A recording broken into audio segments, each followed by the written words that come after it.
കൊച്ചി തീരത്തിനടുത്ത് മുങ്ങിയ ചരക്ക് കപ്പൽ MS എൽസ-3യിലെ എണ്ണച്ചോർച്ച അടയ്ക്കുന്നതിന് കേന്ദ്ര ഷിപ്പിംഗ് മന്ത്രാലയം കപ്പൽ കമ്പനിക്ക് നൽകിയ അന്ത്യശാസനയുടെ സമയം അവസാനിക്കുന്നു. കപ്പലിലെ എണ്ണ ചോർച്ച അടച്ചെങ്കിലും ഇന്ധന ടാങ്കുകളിലെ എണ്ണ നീക്കുന്ന പ്രവർത്തികളാണ് ഇനി പൂർത്തിയാക്കാൻ ഉള്ളത്. ഇതിനിടെ തീപിടിച്ച വാൻഹായ് കപ്പൽ കൊച്ചി തീരത്തേക്ക് ഒഴുകുന്നു എന്നുള്ള ആശങ്ക അകന്നിട്ടുണ്ട്. കപ്പലിനെ പിടിച്ചു നിർത്തി ഉൾക്കടലിലേക്ക് തന്നെ എത്തിക്കാനും കഴിഞ്ഞിട്ടുണ്ട്.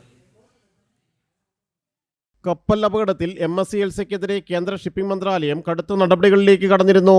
എണ്ണച്ചോർച്ചയിൽ MSC എൽസയ്ക്ക് ഗുരുതര വീഴ്ചയെന്ന് ഷിപ്പിംഗ് മന്ത്രാലയവും വ്യക്തമാക്കിയതാണ്. അവശിഷ്ടങ്ങൾ മാറ്റുന്നതിലടക്കമുള്ള വീഴ്ചകളായിരുന്നു ചൂണ്ടിക്കാണിക്കപ്പെട്ടിരുന്നത്. എണ്ണച്ചോർച്ചയും ടാങ്കുകളിലെ ഇന്ധന നീക്കത്തിനുമായി അനുവദിച്ച 48 മണിക്കൂർ സമയം പൂർത്തിയാകുമ്പോൾ എണ്ണ നീക്കലാണ് ഇനിയുള്ള പ്രധാന ദൗത്യം. ചോർച്ചയടക്കാൻ കഴിഞ്ഞിരുന്നു. 24 അംഗ സംഘമാണ് ദൗത്യത്തിലുള്ളത്. ഇതിൽ ഒരു സംഘം 50 മീറ്റർ താഴ്ചയിലുള്ള കപ്പലിലെത്തി എണ്ണച്ചോർച്ച അടച്ച ശേഷം ടാങ്കുകളിലെ എണ്ണ നീക്കം ചെയ്യുന്ന ജോലികളിലാണ്.